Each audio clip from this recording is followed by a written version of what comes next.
Est-ce que quelqu'un est béni ce matin?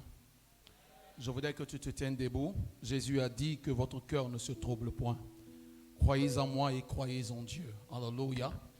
Voilà, nous sommes lancés dans un programme de Dieu pour l'année et particulièrement pour le mois de juillet. Et il était important que ce qui est en train de nous perturber, ce qui est en train de nous déranger, soit révélé aujourd'hui et que cela soit réparé. Et quand c'est réparé, on peut continuer la marche. Je crois que ça a été réparé dans la vie de quelqu'un en ce qui concerne le retard. C'est pour cela que je veux revoir le sourire sur ton visage. Un sourire de quelqu'un qui a compris, qui a tiré les leçons. Un sourire de quelqu'un qui s'est levé après ces temps de repentance pour ne plus retourner en arrière. Mais le sourire de quelqu'un qui est décidé à aller jusqu'au bout dans cette bonne résolution. Est-ce que tu peux me donner un bon amen et une offrande d'acclamation à la gloire de Jésus-Christ de Nazareth? À la gloire de Jésus-Christ de Nazareth. Je crois que tu peux faire plus que ça. Je le crois de tout mon cœur. Je crois de tout mon cœur que tu peux faire plus que cela. Alléluia. Voilà, vous pouvez vous rasseoir dans la présence de Dieu.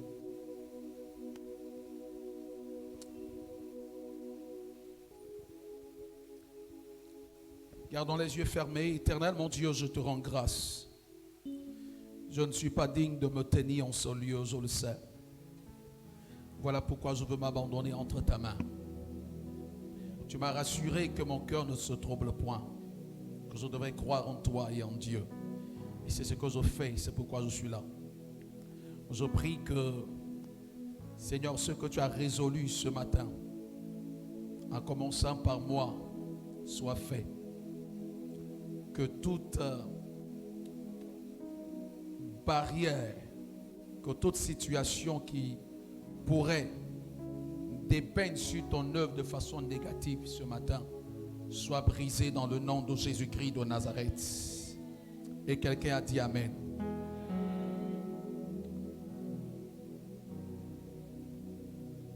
Soyez bénis. Je voudrais dire merci encore au Seigneur ce matin. C'est une grâce à chaque fois que ton Père te donne la possibilité de parler, je dirais même de sa part, à toute la famille. C'est pour cela que je rends grâce à Dieu. Et je dis merci au Seigneur pour la vie de papa qui est là. Je veux aussi dire merci au Seigneur pour la vie de maman. Je sais pourquoi je suis en train de le dire.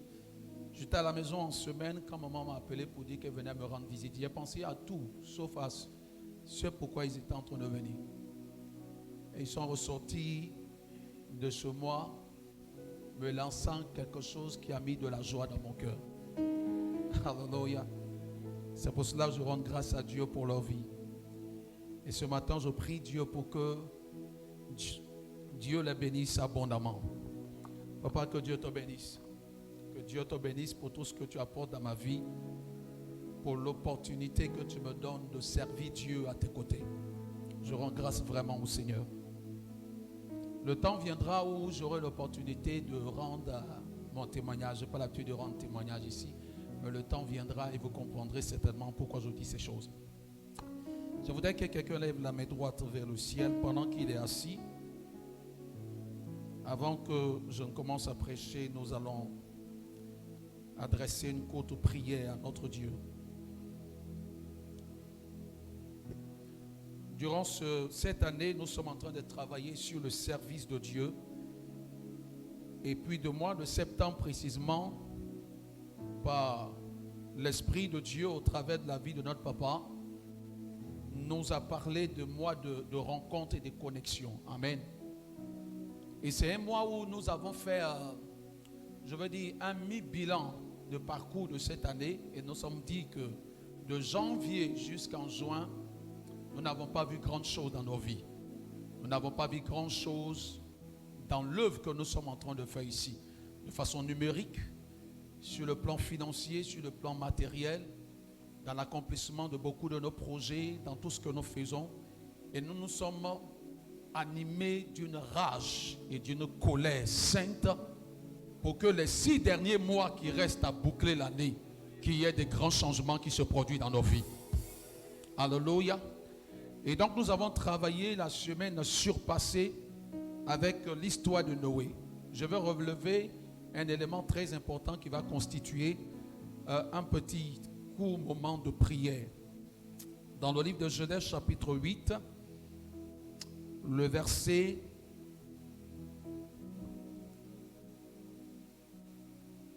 2. Genèse chapitre 8, le verset 2, je lis la parole de Dieu. Les sources de l'abîme et les écluses des cieux furent fermées, et la pluie ne tomba plus du ciel. Les sources de l'abîme et les écluses des cieux furent fermées. Dis à ton frère, fermées. Et la pluie ne tomba plus du ciel. Le déluge était une situation très compliquée, très difficile, qui a perturbé la vie de Noé. Et Dieu, pour passer à une autre étape, Dieu a fermé les portes des sources la source de cette situation inconfortable. Dieu a fermé les portes pour ne plus que la pluie tombe, pour que cela s'arrête.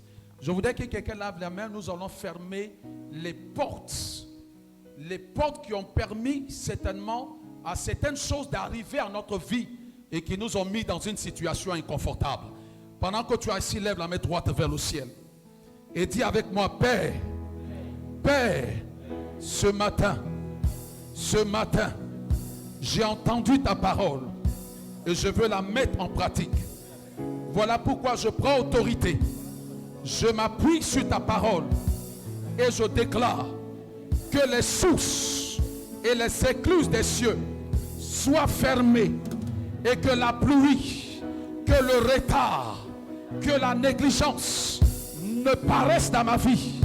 Dans le nom de Jésus, je déclare que tout esprit à la base de mes difficultés, tout esprit qui provoque le désintéressement, l'instabilité, le découragement, le retard, soit fermé, soit neutralisé dans le nom de Jésus. Dans le nom de Jésus, que la source de mes problèmes, la source des malédictions qui fatiguent ma vie, qui perturbent ma vie, soit fermée dans le nom de Jésus. Que plus jamais les temps qui viennent, les 6 derniers mois de cette année, que la négligence ne paraisse plus dans ma vie, dans le nom de Jésus. Dans le nom de Jésus. Dans le nom de Jésus. La Bible déclare les sources de l'abîme, les sources de l'abîme ont été fermées et les portes par lesquelles les esprits ont travaillé dans ma vie soient aussi fermées. Soient aussi fermées. Que toute attitude de ma part qui ont fait entrer des esprits dans ma vie soit fermée. Que tout comportement de ma part qui ont fait entrer des démons dans ma vie soit fermé. Que toute pensée négative qui ont fait entrer les démons dans ma vie soit fermée. Dans le nom de Jésus, je déclare ce matin que les sources de malédiction, les sources de l'échec sont fermées. Pendant que tu pries, si tu sens le désir de te tenir debout, tu es debout et puis faire l'action de fermer. Pendant que je suis assis, la dame qui a rendu témoignage concernant son cas de maladie, il faut que tu sois animé d'une rage pour fermer la porte de ce mal, pour fermer la porte de ce démon. Dans le nom de Jésus, dis avec moi: Père, je déclare par le nom de Jésus que les sources de l'abîme, les sources de mes problèmes soient fermées. Sois fermé, que tout esprit qui travaille et qui est à la base de mes échecs, de mes blocages, de ma paresse, de ma négligence, de mon instabilité, soit maîtrisé, soit lié et soit fermé dans le nom de Jésus. Dans le nom de Jésus, que plus jamais la pluie, le retard ne tombe dans ma vie, dans le nom de Jésus. Et quelqu'un acclamait très fort le Seigneur. Asseyez-vous s'il vous plaît. Prenons nos Bibles dans le livre de Ecclésiaste chapitre 9 verset 11.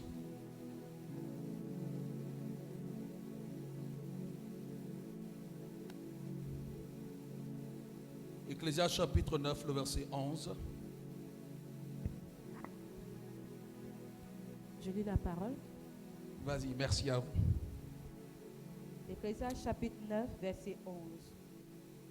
J'ai encore vu sous le soleil que la course n'est point aux agiles. La course n'est point aux agiles. Ni la guerre aux vaillants. Ni la guerre aux vaillants.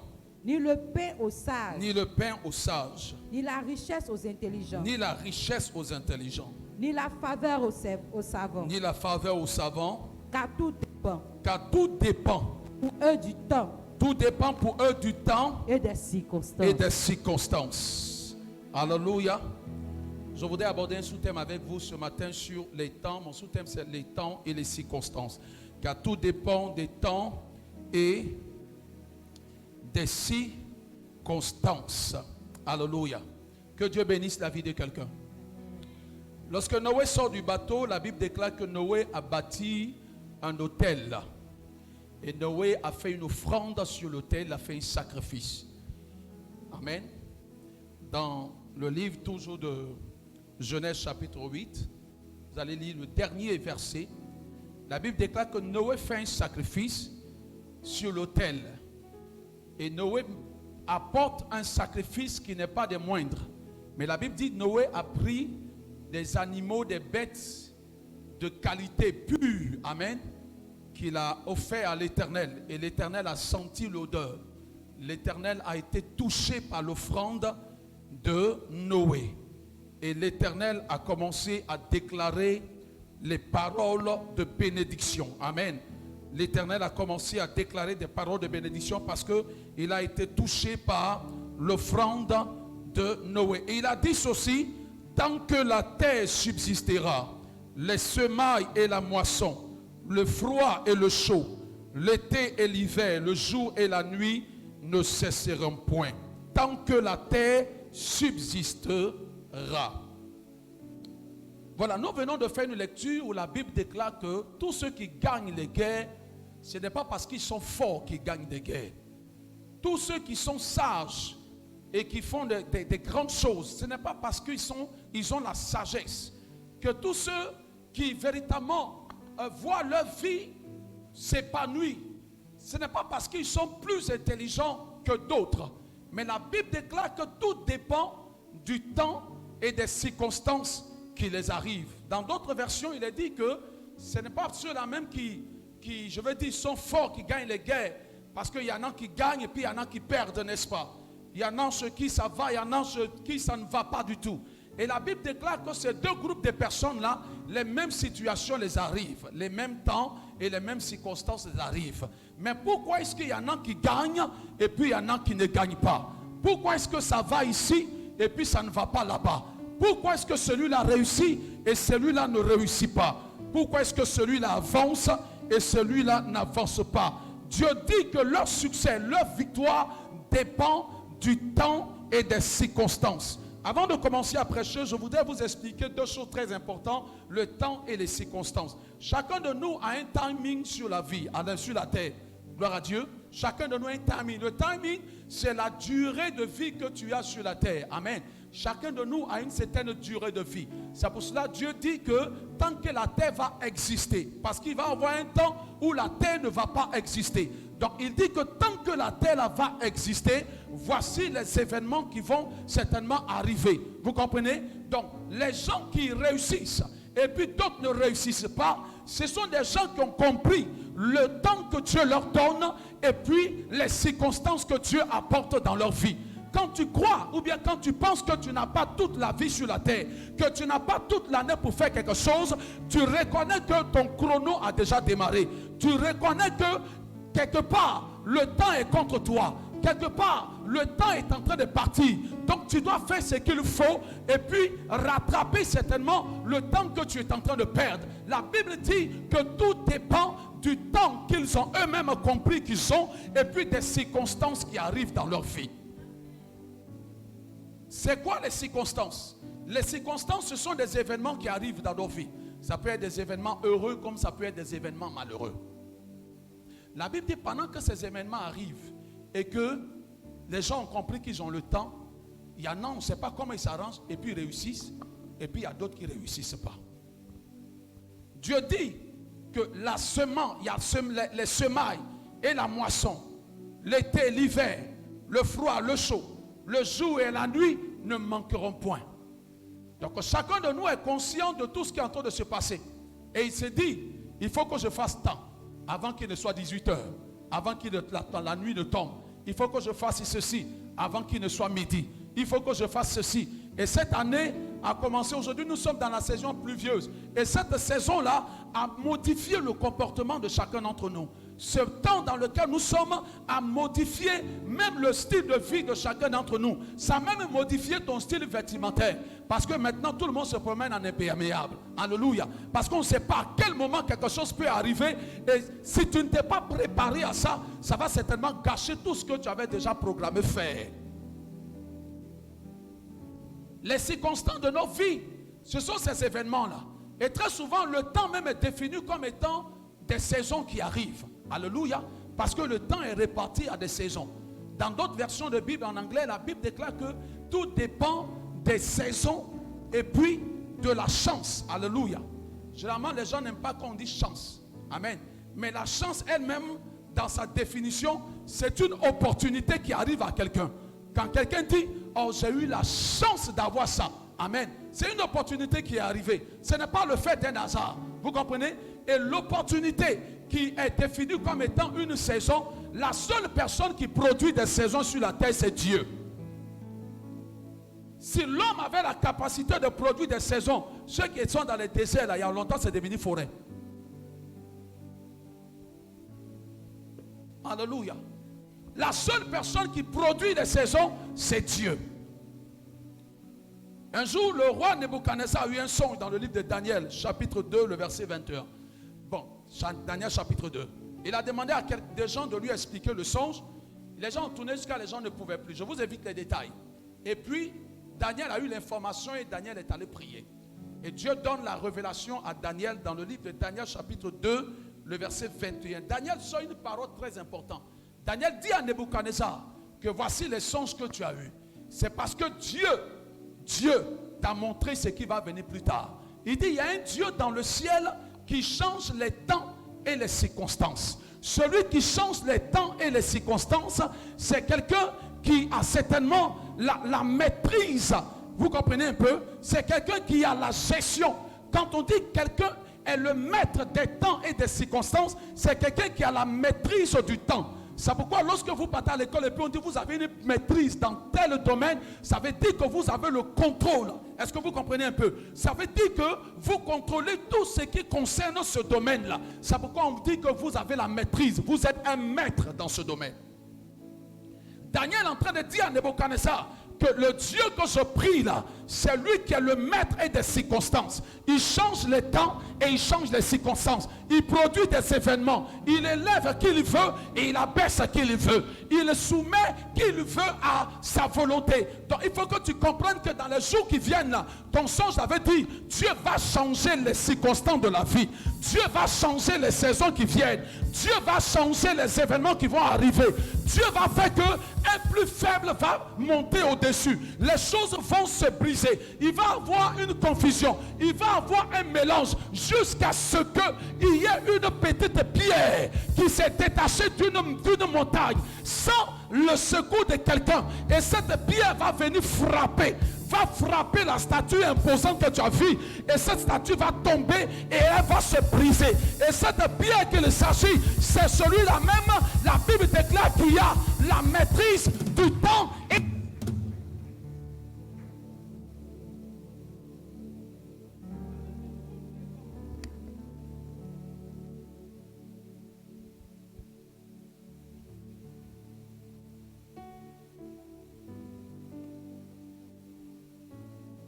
Merci.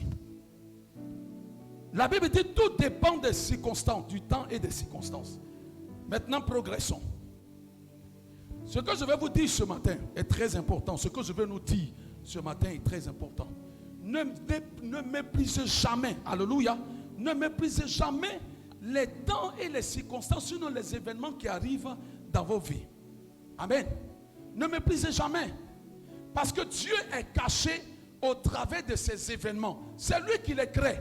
Et Dieu, quand il crée ces circonstances, il a un programme dans sa vie. Il a un but qu'il veut atteindre. Dans la définition même de la saison, ce sont aussi des opportunités qui se présentent à nous. Très souvent, vous allez entendre, par exemple, dans le français, la saison des amours. Dans la saison des amours, dans le règne animal, ce sont des déplacements. Les animaux se déplacent. Ce sont des rencontres. Amen. Un animal veut rencontrer une femelle quelque part. C'est des connexions qui se font. Vous comprenez?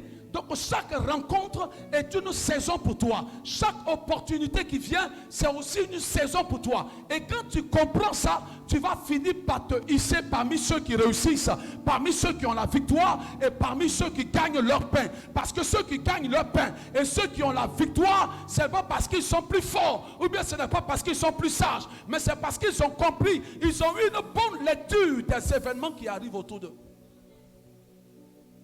2 personnes sont allées sur une île pour vendre chaussures. Le premier, il est arrivé là-bas, il a vu que sur l'île, personne ne porte chaussures. Il s'est dit, mais il y a perdu mon temps ici. Qui va payer chaussures? C'est parti.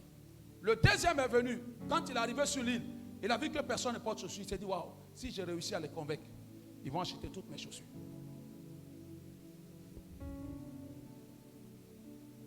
Il y a des gens, des chrétiens font une mauvaise lecture des événements qui arrivent dans leur vie. Notre vie est conditionnée par des saisons. Que tu veux ou bien que tu ne le veuilles pas. Aujourd'hui, même si tu es trop fâché et puis il pleut, tu es obligé de payer par la pluie. Souvent, ça ne fait même pas partie de tes projets. Mais tu es en train de partir et puis ça t'a surpris. Le rendez-vous est important. Tu es calculé où tu es là. C'est ton transport et tout qui est là. Il y a une vendeuse de parapluie qui est à côté. Ton rendez-vous est trop important. Si tu as manqué ça, ton avenir risque d'être brisé. Il y a des gens comme moi, comme ça, on a payé par la pluie, by force. On ne voulait pas payer. Mais quand ça nous a attrapés quelque part, on a compris qu'il fallait qu'on paye. Parce que les saisons influencent nos vies. Vous comprenez un peu? Ceux qui ont eu une bonne lecture des circonstances de leur vie, ce sont des gens qui ont réussi à se hisser dans la société. Ceux qui ont compris pourquoi est-ce que Dieu leur a donné une position quelque part, ils ont fini par triompher, sinon pour avoir des grandes victoires. Je voudrais que quelqu'un me lise le livre d'Esther. Amen. Malaki, prends avec moi le livre d'Esther. Esther chapitre 4. Esther chapitre 4, le verset 14. Esther chapitre 4, verset 14. Le verset 14. Je lis la parole. Oui. Car si tu te tais maintenant, le secours et la délivrance surgiront d'autre part pour les Juifs. Et toi et la maison de ton père, vous périrez. Et qui sait, si ce n'est pas pour un temps comme celui-ci, que tu es parvenu à la royauté. Que Dieu te bénisse abondamment. Amen. Voici la vie d'une femme qui n'était pas de cette nation, mais qui était certainement, qui faisait partie du peuple juif, qui avait été déporté, qui avait été emmené captif. Et cette femme a connu la grâce de parvenir à la royauté. C'était vraiment une grâce. Et elle est devenue reine. Et quand elle est devenue reine, elle vivait sa vie de reine. Alléluia. Elle vivait mieux même que certaines personnes, certaines femmes de sa nationalité qui vivaient quelque part. Elle avait une bonne position. Elle vivait très bien. Elle était heureuse. Mais elle ne savait pas pourquoi est-ce qu'elle était devenue reine. Alléluia. Pour elle, elle a travaillé, elle a prié, Dieu a eu pitié d'elle et Dieu l'a introduit dans la cour royale. Pour toi, tu as prié, tu as jeûné, Dieu t'a ouvert une porte, tu travailles quelque part, tu es dans une société, tu es dans une entreprise, tu occupes une position quelque part, tes affaires prospèrent, tu rencontres les gens, tu es au milieu des grandes personnalités. Parce que pour toi, Dieu t'a fait grâce. Mais ce n'était pas ça ce n'était pas pour cela que Dieu l'a amené là-bas. Dieu avait amené Esther pour la préparer certainement à un événement qui va arriver. Et comme Dieu est le maître des temps et des circonstances, Dieu a changé les circonstances dans cette nation. Il y avait déjà une reine qu'on appelait Vashti. Et cette reine a posé une action qui a déplu à son mari physiquement et son mari l'a descendu. Mais je veux vous dire, de vous à moi, quand un enfant de Dieu est élevé, qui l'a élevé? Quand un enfant de Dieu est positionné, qui l'a positionné? Alléluia. Donnez-moi un bon amen, sinon répondez-moi. Quand un enfant de Dieu a pu entrer dans le haut niveau, qui l'a fait entrer? La Bible déclare que ce Dieu que nous prions, c'est lui qui prend le pauvre du fumier. Il prend de la boue, les disant, et puis il les fait asseoir à la table des grands. Le Dieu qui crée les circonstances, le Dieu qui crée les saisons, s'est arrangé pour que Vashti descende afin que sa fille, afin que son fils occupe une place très importante. Mais ce n'était pas pour elle-même. La place qu'elle occupait, Dieu l'avait déposée là-bas pour quelque chose de spécial. Ne dissocions pas la vie que nous menons de l'œuvre de Dieu.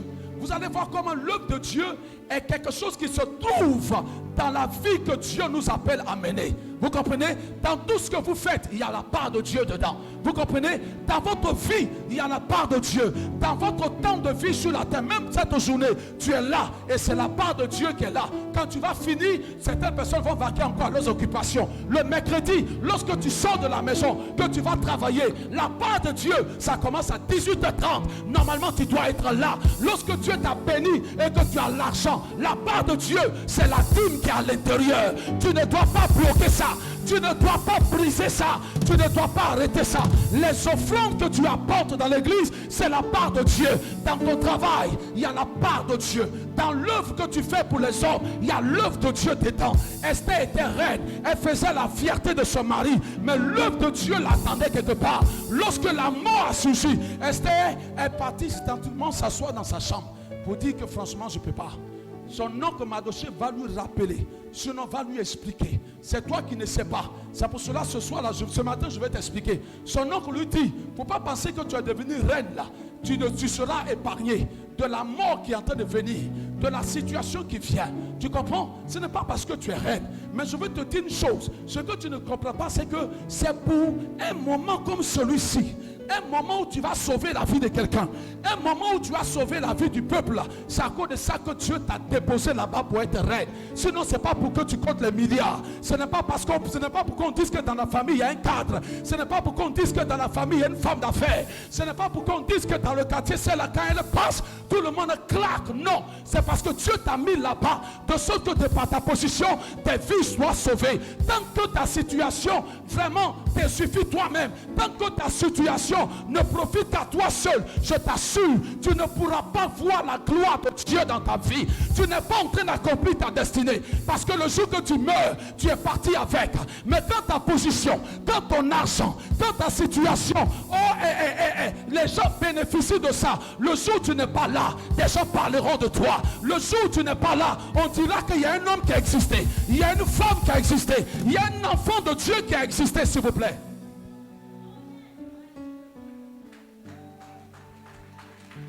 Tu es reine, ça pour toi. Mais en ce moment, on meurt. Voilà pourquoi à chaque fois, nous sommes en train de rappeler sur le service de Dieu. Le plus grand service que nous pouvons faire pour Dieu, c'est de sauver une vie. Vous comprenez?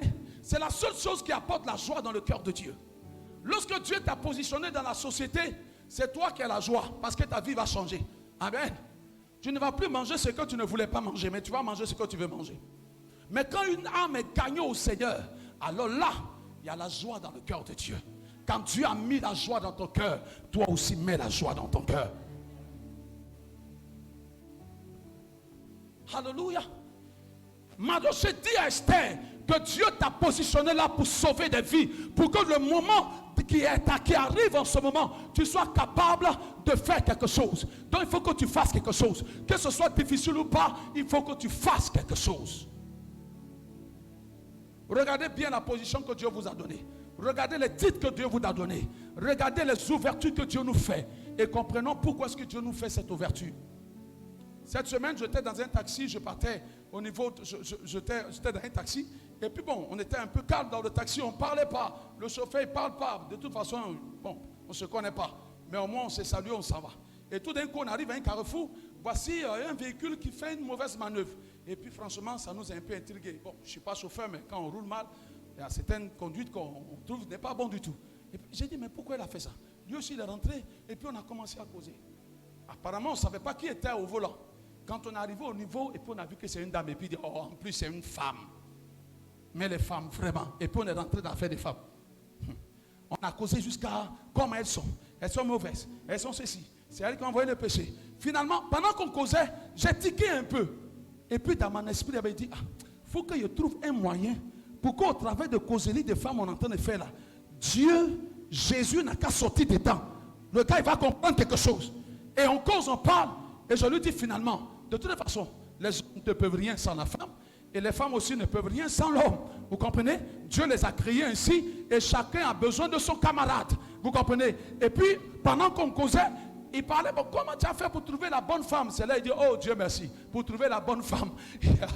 Alléluia, alléluia. C'est Dieu qui crée les temps et les circonstances. Il va falloir que tu donnes ta vie à Jésus-Christ de Nazareth pour que par la prière, le gars apporte dans ta vie la femme qu'il faut. Sinon, tu vas tomber sur ces gens de femmes et puis elle va te pourrir la vie. Parce que où on partait là, franchement, on était allé très loin. Hein. Je vous évite les détails. Alléluia. Beaucoup de personnes n'ont pas su reconnaître les ouvertures qui arrivent dans leur vie. Ils n'ont pas su reconnaître les rencontres qui arrivaient dans leur vie. Lorsque vous lisez dans le livre de 1 Samuel chapitre 30, 1 Samuel chapitre 30, à partir du verset 11, il s'agissait là de l'histoire de David. David est parti en guerre et à sa grande surprise, l'ennemi est passé dans son village. L'ennemi est passé dans son village et a tout détruit et a pris toutes les familles pour les déporter. Quand David est venu avec ses soldats, David a commencé à pleurer. Même ses soldats voulaient même le tuer. Mais la Bible dit que David s'est appuyé sur l'Éternel. Il est allé consulter Dieu. C'était difficile, c'était compliqué, mais il fallait voir si Dieu avait encore véritablement une solution pour lui. Et puis Dieu lui dit, tu peux rattraper l'ennemi et puis récupérer ce qu'il t'a pris, ce qu'il t'a volé. Donc David se lève avec ses soldats, ils essaient de rattraper l'ennemi. Vous savez ce qu'ils trouvent sur le chemin? En plein chemin, ils ont trouvé un jeune homme qui était couché quelque part dans la brousse, malade, qui avait faim. Il a dépéri, on voit même ses os. Alléluia, alléluia. Dis à ton frère une rencontre. Oh, je n'ai pas entendu ta voix, une rencontre. Dis-lui encore une merveilleuse rencontre. Ce sont des rencontres qui changent toujours la trajectoire que tu prends. Lorsque tu es sur une mauvaise trajectoire, il faut que Dieu te fasse rencontrer quelqu'un qui va te mettre sur la bonne trajectoire. En fait, David n'avait aucune idée de là où les ennemis sont passés. Il partait, mais il ne sait pas où ils sont passés. Peut-être qu'ils suivaient les traces. Mais arrivé un moment là, quand ils vont traverser l'eau, tu vas voir trace là où, s'il vous plaît. Tu vas voir trace là où. Quand David a regardé ce jeune homme, la Bible déclare qu'ils l'ont appelé. On dit, mon frère, viens. Tu as quoi? Il ne peut pas parler parce qu'il a faim, parce qu'il est malade. On lui donne à manger. On finit de lui donner quelques paracétamol. Quelques minutes après, il se retrouve. Et David lui dit, on est à la poursuite d'une troupe. Il dit, oui, ce que vous dites là, c'est vrai. Moi-même, je fais partie du troupe. Alléluia. Est-ce que quelqu'un peut me dire moi? Alléluia. En fait, David lui dit, il dit, moi-même je fais partie de la troupe. En fait, on a mené des guerres, on a remporté des victoires, on a détruit des villages. On est passé même dans ce secteur-là. C'était le nom du village de David. Il dit, on est passé à Siclac et on a détruit tout. Et on a pris toutes les familles, les femmes, les enfants. On a tout pris. David dit, ah bon, est-ce que tu peux me montrer la route? Le jeune homme a compris que c'était le village du type qui sont partis. Il dit, pardon, je te demande déjà pardon. Il faut me jurer que tu ne vas pas me tuer si je te montre la route. Il dit, non, ce n'est pas une affaire de tuer, frère. C'est juste pour récupérer ce que l'ennemi m'a volé. La Bible déclare que ce jeune homme-là leur a servi de guide. C'est une rencontre que David a fait. David n'a pas regardé ce gars pour le mépriser. David n'a pas regardé un jeune homme pour lui dire, bon, lui, il ne ressent pas un guerrier, on n'a rien à foutre avec lui. Les gens que nous méprisons dans la vie souvent, ce sont des gens qui détiennent quelque chose dont nous avons besoin. Vous comprenez? Ce jeune homme n'avait pas d'argent, mais il avait l'information que David a besoin. Il avait le conseil que David a besoin. Il avait l'orientation de David. Il avait la boussole dont David avait besoin. David voulait juste récupérer sa famille. Il n'avait pas besoin d'argent. Il n'avait pas besoin de quoi que ce soit. Il veut juste récupérer sa famille. Qui pour l'orienter? Qui pour lui dire là où il est? C'est pourquoi Dieu nous fait rencontrer des gens. Est-ce que quelqu'un croit que dans les jours qui viennent, Dieu va lui permettre de rencontrer quelqu'un? Ah! Écoutez, je ne suis pas en train de vous raconter un conte de fées. Je ne suis même pas en train, je n'essaye pas de vous convaincre, mais je suis en train de vous expliquer un fait. Je suis en train de vous expliquer quelque chose de réel. Que Dieu ne fait rien sans organiser une saison, sans organiser un événement, sans te mettre quelqu'un sur la route. Et celui que tu croises aujourd'hui là, il a certainement quelque chose dont tu as besoin. Il n'est rien, c'est une servante, mais c'est elle qui peut rendre ta maison jolie. Elle n'est rien, c'est un boy, mais c'est lui qui peut repasser tes habits. Ah, est-ce que quelqu'un m'écoute?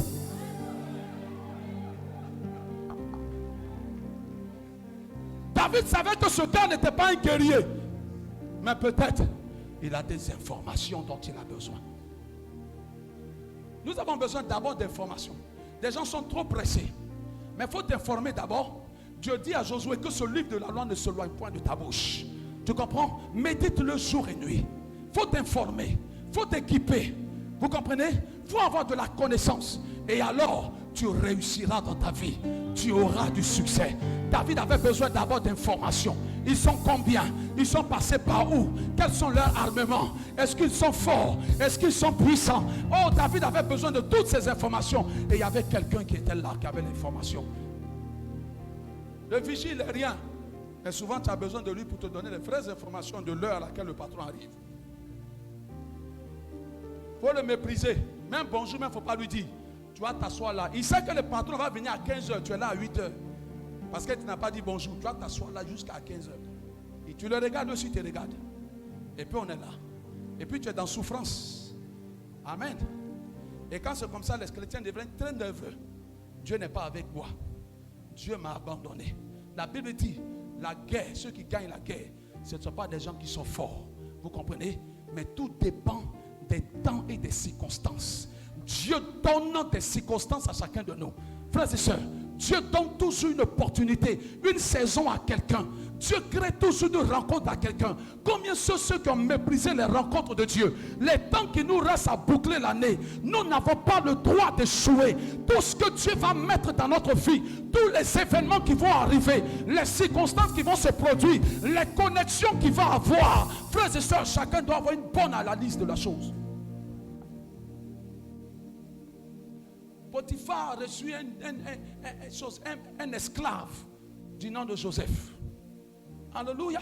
Potiphar a connu des esclaves. Il en a acheté plein. Mais ce jour-là, il a acheté un esclave qui était spécial. Quand Potiphar a vu que cet esclave n'est pas un esclave ordinaire, mais que cet esclave avait quelque chose que les autres n'avaient pas. Cet esclave avait du maïs dans sa tête. Cet esclave avait véritablement ce qu'on appelle la sincérité. Et c'est Dieu qui nous donne ces vertus. Sinon le diable ne va jamais te rendre sincère. À peine tu as dit oui aujourd'hui, demain tu as dit non. La Bible appelle le père du mensonge. La Bible dit que Potiphar a tout mis entre les mains de Joseph. Parce qu'il a compris que ce gars-là avait quelque chose dont il a besoin pour s'épanouir. Ce gars-là avait besoin de quelque chose pour que sa maison soit épanouie. Ce gars-là avait besoin de quelque chose pour que ses entreprises prospèrent. Il a déposé Joseph là-bas. Il a su reconnaître la qualité du gars. S'il le traitait comme un esclave ordinaire, pour lui dire passe ici, tu es un esclave, tu ne manges pas avec moi. Tu es un esclave, c'est à toi hier de mettre ma carte bancaire. Que Dieu bénisse la vie de quelqu'un. Ne méprisez jamais. Je suis en train de vous ouvrir les yeux pour que les jours qui viennent, oh frères et sœurs, tu peux se remporter des grandes victoires. Parce que ceux qui ont remporté les victoires que tu vois, la Bible dit que ce n'est pas parce qu'ils sont forts. Vous comprenez? Ce ne sont pas des extraterrestres, mais c'est des gens qui ont reconnu le temps que Dieu leur a donné. C'est-à-dire la saison que Dieu leur a donnée et les événements qui ont été créés là. Frères et sœurs, souvent Dieu nous donne des prétextes pour nous envoyer dans des coins. La Bible dit que le père de David l'envoie pour donner la nourriture à ses frères. Frères, Qui lui a dit qu'ils ont faim? Le gouvernement ne les paye pas? Ou bien on leur a dit qu'au sur le champ de bataille, ils ne mangent pas? Mais c'était un prétexte de Dieu pour que David arrive au front.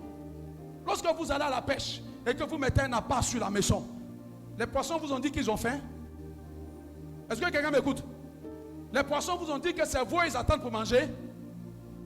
C'est juste un prétexte parce que dans l'appât, vous avez quelque chose là-bas. Vous voulez le sortir de là pour le mettre dans votre marmite, pour qu'il soit transféré dans votre assiette et qu'il descende là où il doit descendre. Donne-moi un bon amen. Mais combien sont ceux qui comprennent le prétexte de Dieu? Nous sommes sortis d'une fête de la jeunesse la semaine passée. On a terminé par Agapé dimanche. Aïe, Agapé, anniversaire, fête, mariage. Ça accroche vite les gens. Quelqu'un dit amen fort? Il y a des gens même qu'on n'avait jamais vus ici, mais qui sont venus. Parce que pour qu'ils viennent, il faut qu'il y ait un prétexte. Le prétexte, c'est la fête. Et dans tout le monde entier, une fête est un prétexte pour rassembler les gens. Et quand les gens sont rassemblés, ceux qui n'avaient jamais vu les vont voir. Ceux qui n'avaient jamais entendu vont entendre. Et ceux qui ne voulaient jamais entendre aussi auront l'opportunité d'entendre. Mais ils sont là. Et c'est le plus important. Son père lui dit, envoie-leur à manger. Mais c'était un prétexte de Dieu. Et quand David arrive au front, et puis il découvre Goliath, frères et sœurs, David n'a pas eu la même analyse que les autres soldats. Les autres soldats voyaient Goliath comme étant quelqu'un qui sort pour les exterminer. Mais David se renseigne et puis il demande à côté de lui, celui qui tue Goliath, qu'est-ce qu'il reçoit? Sa vie va devenir quoi? Qu'est-ce qui va lui arriver? C'est là on dit à David que celui qui tue Goliath, il va marier la fille du roi. Déjà, derrière Goliath, il y avait un mariage. Derrière la situation qui est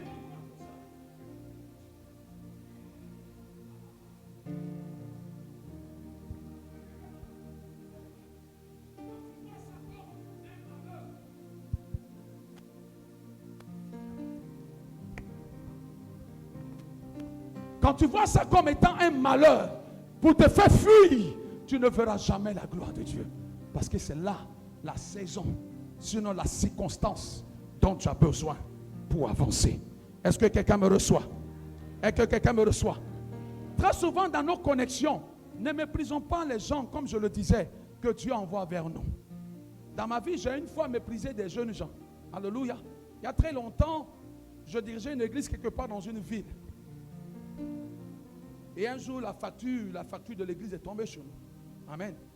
Bon, ce n'était pas trop élevé, mais on n'a pas la force financière pour faire face à cela.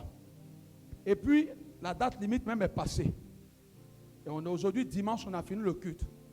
C'est sûr qu'à partir de lundi, tellement date limite est passée qu'il y a longtemps, à partir de lundi, c'est pour la CIE. Amen. Il peut venir à tout moment prendre le compteur. J'étais assis à la maison, avec un visage un peu défait, un peu soucieux, dans l'inquiétude, en train de méditer sur mon sort, de rester dans le noir, sans savoir où trouver les moyens.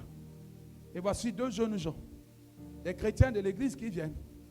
Je sais que c'est des débrouillards, des gens qui font les travaux de maçonnerie, qui aident un peu les gens. Et même ils ne s'en sortent même pas.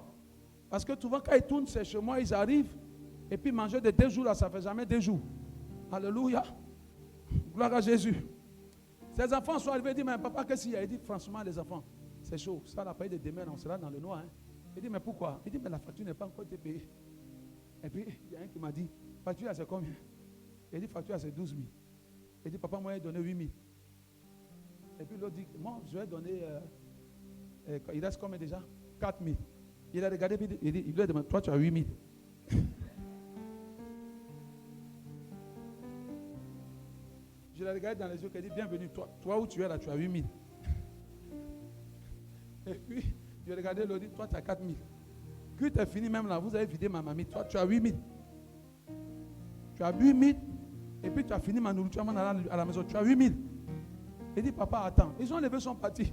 Une heure après, les gens sont venus, il a déposé 8 000. L'autre a déposé les 4 000. J'ai regardé les enfants et dit, ah bon. Ah!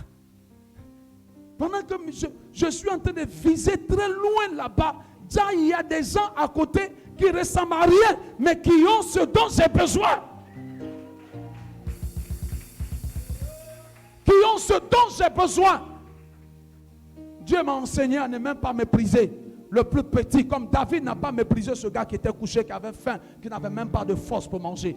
Et Dieu va m'enseigner en plus qu'il est le Dieu des faibles commencements. Vous comprenez? Il dit ne méprisez pas les faibles commencements. Parce que Dieu commence faiblement et Dieu va arriver quelque part. Donc quand je nous regarde, ou bien quand je regarde quelqu'un, moi je te vois en quelqu'un qui est capable de faire quelque chose. Alléluia. Tu ne ressembles pas à quelque chose, mais tu as quelque chose en toi. Amen. Voilà pourquoi Dieu ne juge pas selon l'apparence, mais Dieu juge selon ce qu'il a déposé dans ton cœur. Vous comprenez?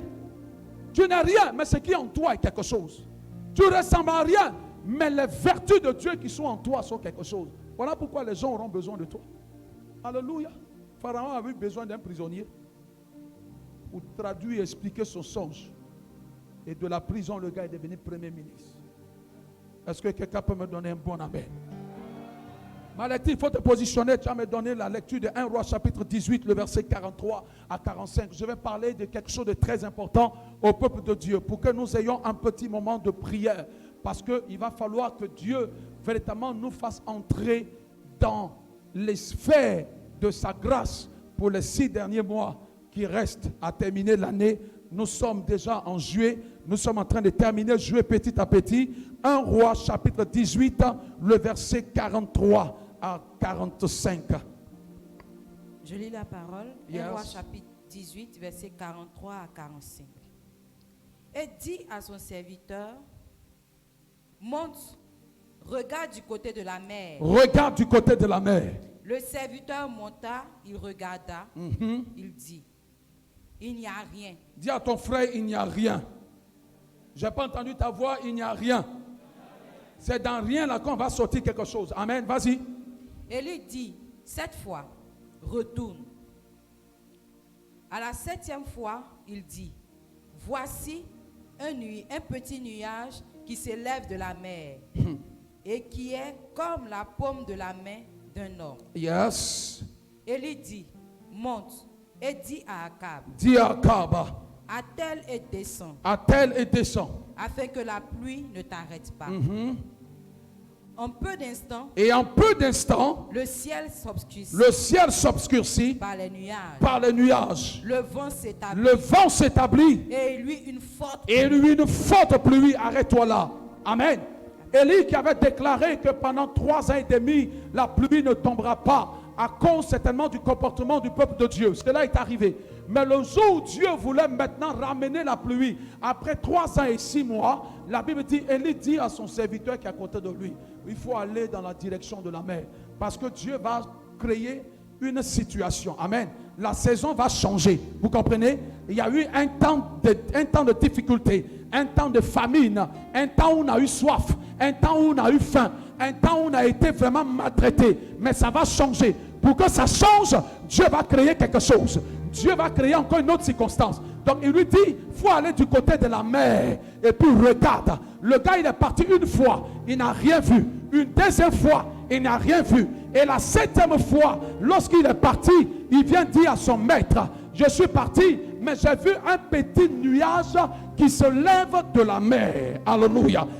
C'est tellement petit que ça ressemble à la paume d'une main. En réalité, quand il doit pleuvoir, on s'attend à voir une partie du ciel là qui devient noire. On ne s'attend pas à voir un petit nuage.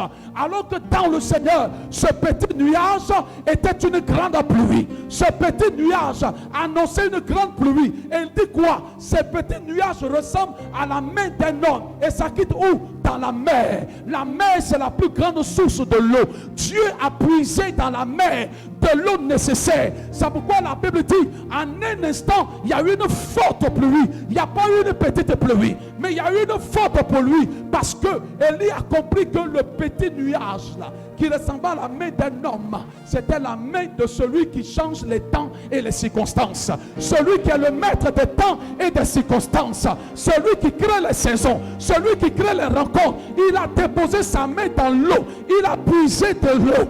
Et puis maintenant, Dieu dispose les éléments qui vont déclencher la pluie. La Bible dit, les autres nuages sont venus. Il y a eu du vent et une forte pluie est tombée. Lorsque tu vas ressortir d'ici, les événements que tu vas rencontrer seront des événements qui vont déclencher dans ta vie une forte pluie. Alléluia. Alléluia. Alléluia.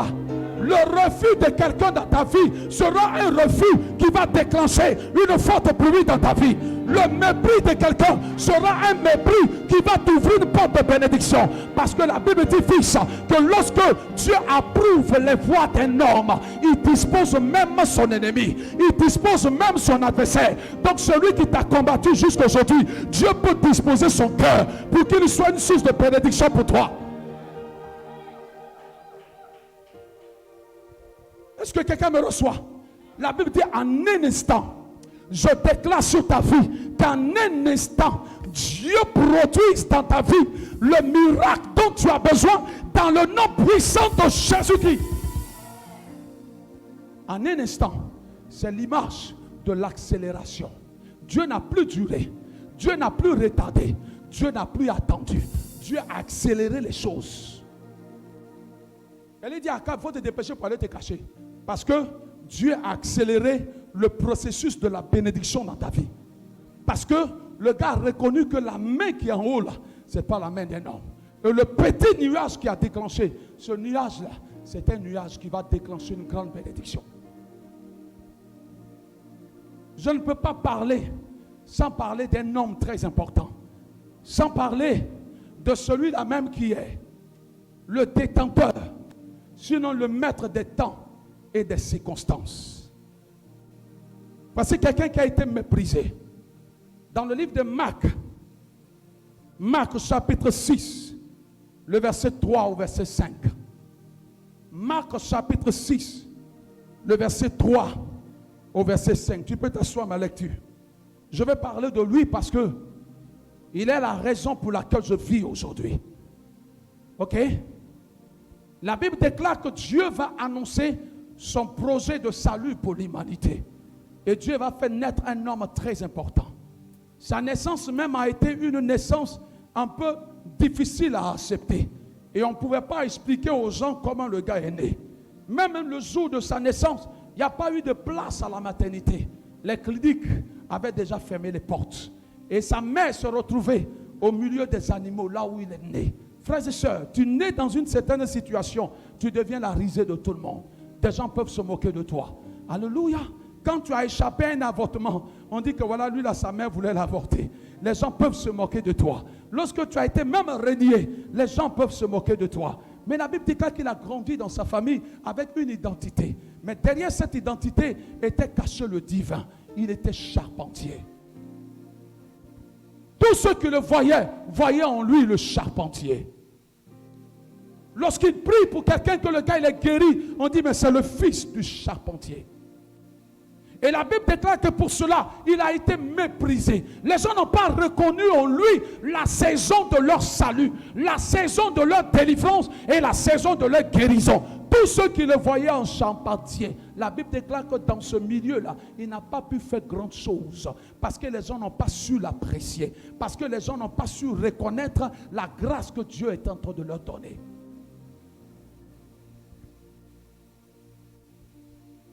Dans le livre de Luc, chapitre 19, la Bible déclare qu'il rentre à Jérusalem. Et tout le monde acclame. Mais Satan le méprisait. Et il pleure. Et il dit, oh Jérusalem, si tu savais le temps qui t'est donné, si tu pouvais reconnaître la saison que Dieu te donne pour ton salut, mais au lieu de cela, tu l'as méprisé. Tu l'as méprisé. Désormais, il va arriver dans ta vie des guerres. Il va arriver dans ta vie la destruction. L'ennemi va fondre sur toi. L'ennemi va te détruire. L'ennemi va détruire ta vie. Le diable va détruire ta destinée. Il dit pourquoi? Parce que tu n'as pas connu le jour où tu as été visité. Tu n'as pas connu le jour de ta saison de visitation. Tu n'as pas connu le jour où Dieu t'attendait pour te bénir. Tu n'as pas connu le jour où Dieu voulait te libérer de la captivité. Tu n'as pas reconnu ta saison. Voilà pourquoi l'ennemi va profiter et il va te détruire. Tout ce que Dieu attend de nous, c'est que chacun de nous reconnaisse lorsque Dieu apporte une opportunité dans ta vie, lorsque Dieu fait entrer quelqu'un dans ta vie, que tu reconnaisses qui est cette personne et ce qu'elle a pour toi.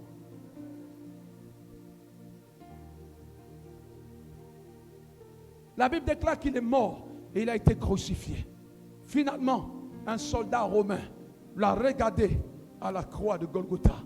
Il a dit, effectivement, ce gars n'est pas un charpentier.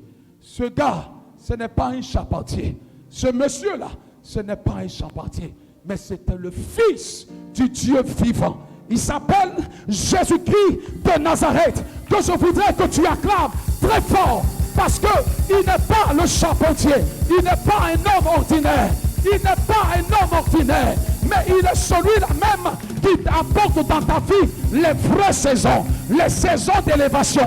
Les saisons de changement. Dieu veut apporter des changements dans la vie de chacun d'entre nous. Il a dit, il y a un temps pour chaque chose. Il y a un temps pour pleurer et il y a un temps pour rire. Il y a un temps pour travailler. Il y a aussi un temps pour se reposer. Il dit, il y a un temps pour chaque chose. Il est important que lorsque Dieu veut te faire entrer dans un autre temps, il produise les circonstances de ce temps. Ça peut ne pas ressembler à quelque chose. Ça peut être bizarre. Mais c'est Dieu qui est en train de faire ça. Est-ce que vous comprenez? C'est Dieu qui est en train de faire ça. Tenez-vous debout, nous allons prier. Aujourd'hui, je veux nous engager dans un temps de prière très important. Pendant que vous êtes debout, prenez vos Bibles avec vous.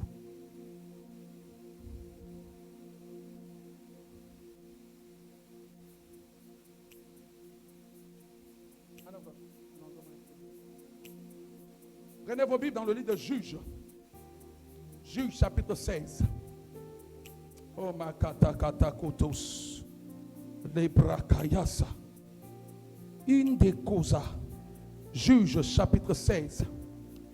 Hakatuse. Belelaos. Nous allons considérer le verset 28. Juges chapitre 16. Alléluia.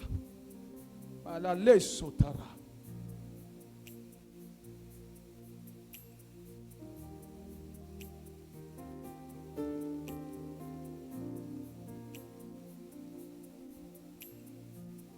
Je lis la parole de Dieu. Juge 16, le verset 28.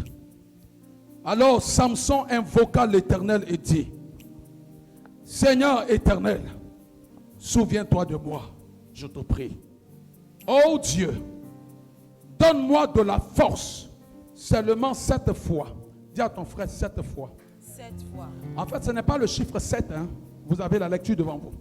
Il n'a pas dit donne-moi la force jusqu'à 7 fois.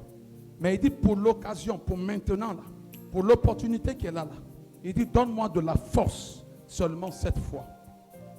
Et que d'un seul coup, je tire vengeance des Philistins pour mes 2 yeux. Il dit d'un seul coup. Il peut avoir 2 coups. Il peut avoir 3 coups. Il peut même avoir 7 coups. Parce que Élie a dit à son serviteur, va voir. Et la 7e fois, c'est là il a vu. Mais Samson dit à Dieu, je ne veux pas qu'il y ait une 7e fois. Je ne veux pas qu'il y ait une 3e fois. Mais il n'a qu'à avoir une seule fois. Il dit que cette fois-là, 7 fois. Vous savez, quand vous dites 7 fois, c'est parce que vous avez eu beaucoup d'opportunités que vous n'avez pas pu saisir. Vous comprenez? Vous avez eu beaucoup de saisons que vous n'avez pas compris. Vous avez eu beaucoup d'occasions, mais vous n'avez pas géré. Vous n'avez pas su gérer. Et vous êtes dans une situation où vous avez compris la leçon et vous voulez que ça change. Samson a vécu des années dans la douleur, dans la souffrance, parce que l'ennemi s'était fait maître de lui. Et un jour, il a vu des opportunités passer. Il a vu des temps passer parce qu'il n'était pas encore prêt. Ou sinon, il n'avait pas encore compris. Mais ce jour-là, la Bible déclare que les Philistins se sont rassemblés pour fêter et pour manger. Et pendant qu'ils mangeaient, ils l'ont fait venir au milieu pour se moquer de lui, pour rire, pour l'humilier. Et Samson a compris que si Dieu est vraiment le Dieu qui change les temps et les circonstances, c'est que Dieu peut changer les temps et les circonstances de sa vie. Dieu peut mettre fin à son temps de douleur, à son temps de maltraitance, pour le faire entrer dans un temps de victoire. Alors il a compris l'opportunité qui s'est présentée. Il dit, Seigneur, cette opportunité-là, je ne vais pas la laisser passer. Le mois qui vient là, je ne dois pas le laisser passer. Le rendez-vous qui vient, je ne dois pas le laisser passer. Est-ce que quelqu'un m'entend? Est-ce que quelqu'un m'entend? Oh, cette offre d'emploi qui est là, je ne dois pas le laisser passer. Le mois de juillet qui a commencé, je ne dois pas le laisser finir sans rien. Les mois à venir pour terminer l'année, je n'accepte pas que les choses ne changent pas. Samson dit, Seigneur, souviens-toi de moi. C'est moi, Samson. C'est moi que tu as appelé. Ma mère n'enfantait pas, mais tu m'as déposé dans son ventre. Et quand je suis sorti, tu m'as destiné à être un guerrier, à être un héros, à être invincible. C'est vrai que j'ai commis une erreur. J'ai perdu beaucoup de combats. Mais aujourd'hui, aie pitié de moi. La repentance que tu as adressée à Dieu ce matin sera une porte d'ouverture pour que Dieu te donne d'autres opportunités. Quelqu'un me donne un bon amen.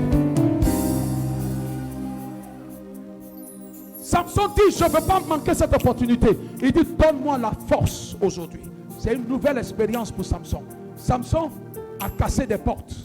Mais Samson n'avait jamais fait tomber les piliers d'un stade. Vous comprenez? Samson a battu d'une armée avec des mâchoires d'âne.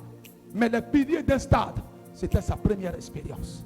Voilà pourquoi il a dit à Dieu, donne-moi la force de la situation. Nous allons prier ce matin pour dire à Dieu de nous donner la force qu'il faut, l'onction qu'il faut. Les plus incrédules qui n'ont jamais accepté notre invitation pour venir accepter Christ, Dieu te donne la puissance qu'il faut, les paroles qu'il faut, l'onction qu'il faut. Cette fois-ci, tu lui parleras, il comprendra. Lève la main droite vers le ciel.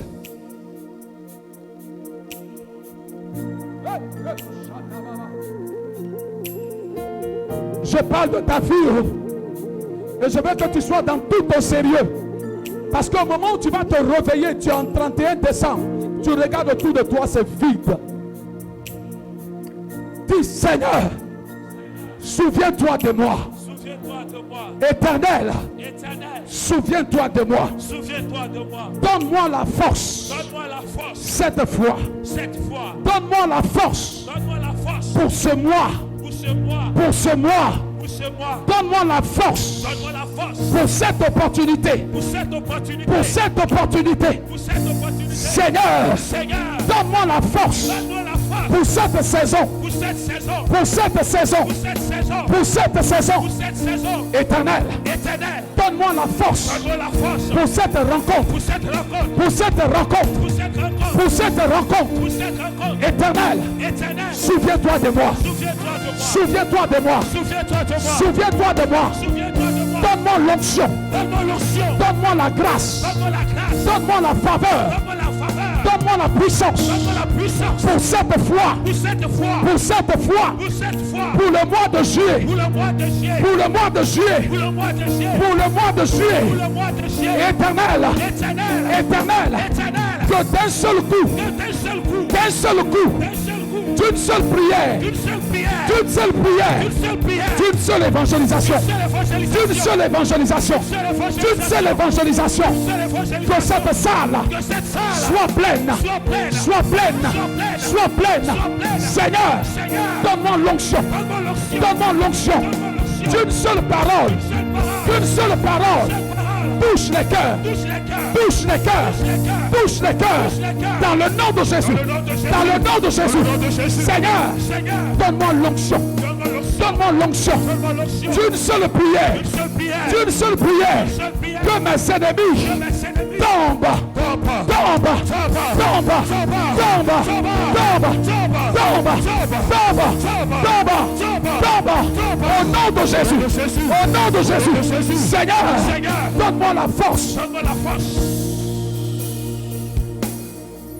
La force de Dieu, c'est son onction.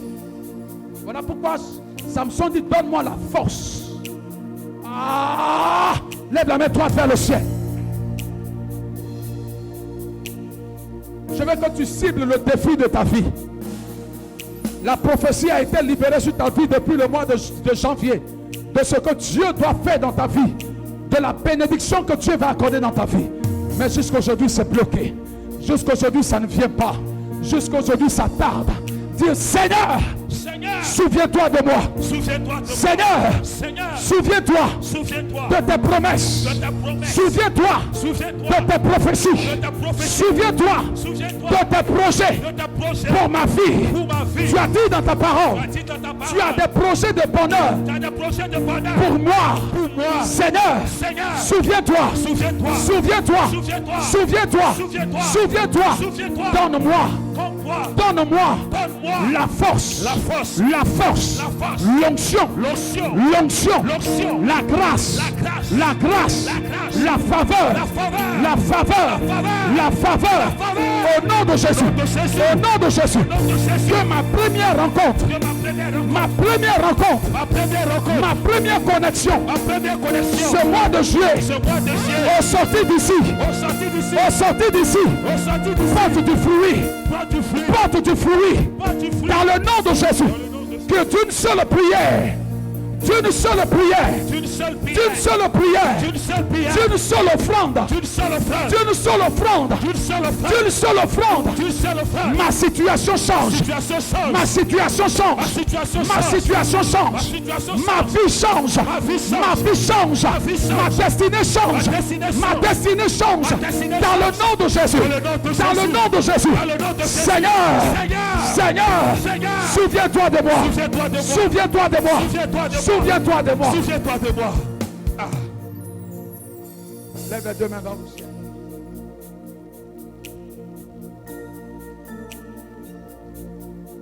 Pendant que tes mains sont levées,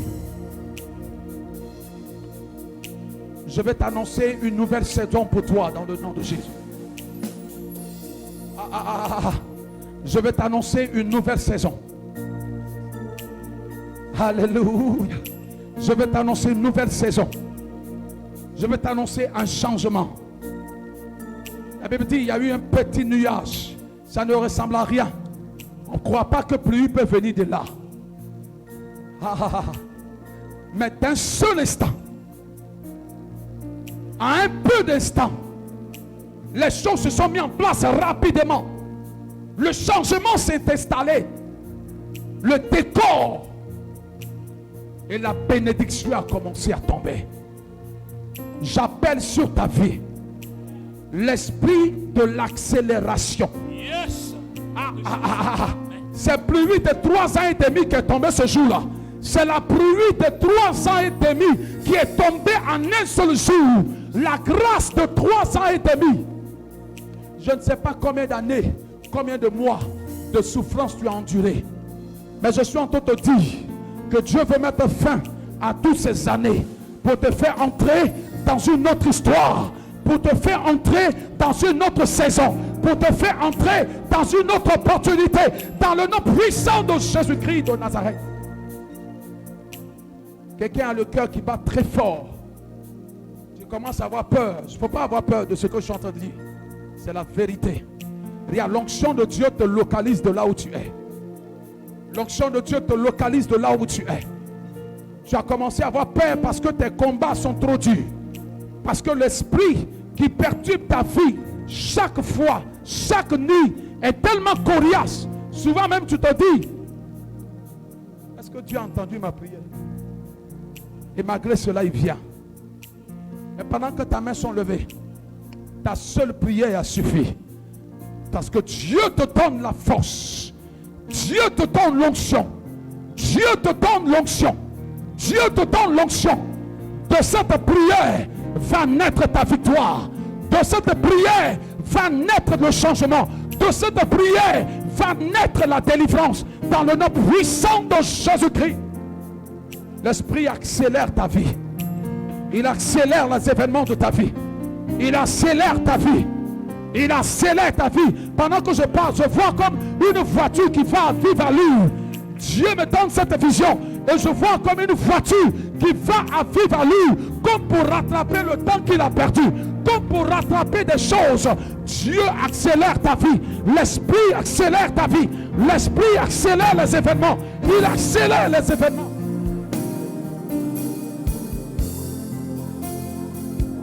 Oh, dispose-toi, parce que l'onction de Dieu est parmi nous. L'Esprit de Dieu n'est pas ailleurs aujourd'hui. Il est ici, à tes côtés. Il n'est pas loin de toi, mais il est tout près pour t'accélérer, pour accélérer les choses autour de toi, pour accélérer les connexions. Il accélère les connexions. Regarde, le gars dit, je vais t'appeler. Depuis, il ne t'appelle pas. Depuis, on ne t'appelle pas. Depuis, on ne t'appelle pas. La première heure de demain, la première heure de travail de demain, son premier coup de fil sera ton numéro. Son premier coup de fil sera ton numéro. Son premier coup de fil sera ton numéro. L'Esprit accélère ta vie. Il accélère ta vie. Je vois comme un thermomètre qui monte. Le mercure monte. Ça monte très vite. Ça monte très vite. L'Esprit va accélérer ta vie de prière. Il va accélérer ta vie de prière. Ces 2 jours-là, ta vie de prière a connu. Ah, shit!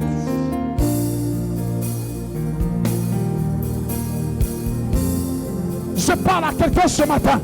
L'Esprit de Dieu veut nous hisser là où il faut. Il veut te mettre là où tu dois être. Tu comprends? Là où l'ennemi t'a déposé. Là où il t'a tenu en captivité. Tu ne vas pas comprendre comment les choses vont changer autour de toi. Tu ne vas pas comprendre comment les gens seront pressés de te voir. Ceux qui ne voulaient pas te voir, ceux qui ne voulaient pas te voir, ils seront pressés de te voir parce que Dieu accélère leur rythme cardiaque.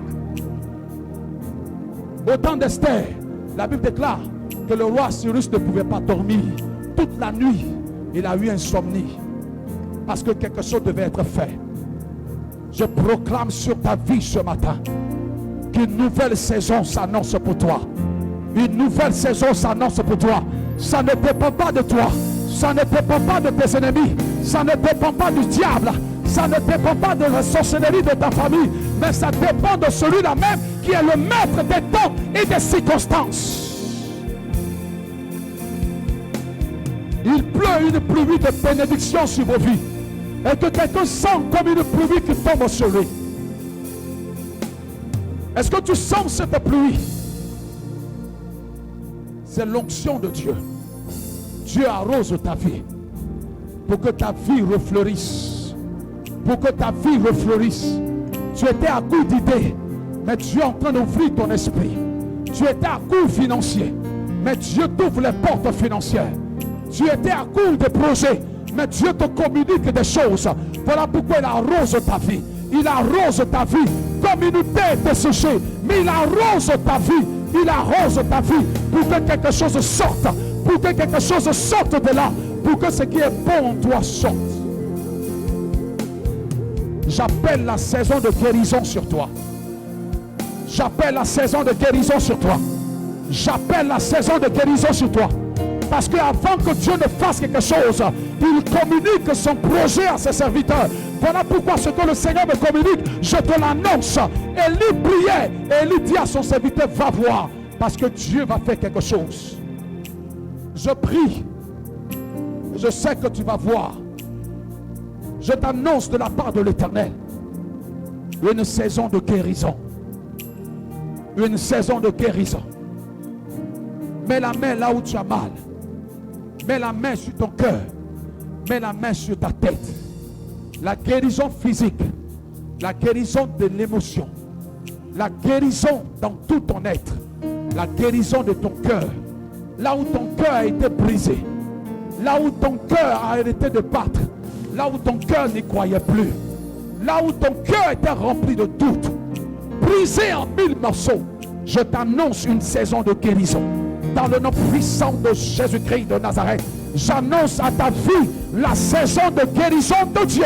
Dans le nom puissant de Jésus-Christ de Nazareth, là où ton cœur a été brisé, le maître des temps et des circonstances a dit, l'Esprit de Dieu est sur moi, car il m'a oint pour annoncer une bonne nouvelle et pour guérir les cœurs brisés. Reçois ce matin la grâce de Dieu. Reçois ce matin la grâce de Dieu. Dans le nom puissant de Jésus-Christ. L'Esprit de Dieu me montre une personne qu'on est en train de vêtir. On enlève le vêtement sale que tu as. C'était un vêtement d'humiliation. C'était un vêtement de pauvreté pas possible. Mais pendant que tes mains sont levées, je t'en prie, crois. Crois. Tu as connu beaucoup d'humiliation dans ta vie. Je t'annonce que ce vêtement est en train d'être ôté. Parce que tu vas rentrer dans la maison de Potiphar. Tu vas rentrer dans la cour de Pharaon. Tu vas rentrer dans la cour de Pharaon. Tes vêtements de prisonnier vont rester dans la prison. Tes vêtements de pauvreté vont rester dans la pauvreté. Et Dieu va te faire entrer là où il faut que tu entres, dans le nom puissant de Jésus-Christ de Nazareth. Soyez bénis ce matin. Dis avec moi, Éternel, souviens-toi de moi. Ce mois de juillet, donne-moi la force. Donne-moi l'onction. Donne-moi la grâce pour accomplir ce que je n'ai pas pu accomplir depuis janvier jusqu'en juin. Le mois de juillet est un mois de victoire pour moi. Dans le nom puissant de Jésus. Donne une bonne acclamation à ton Dieu ce matin. Donne-lui une bonne acclamation s'il te plaît. Alléluia.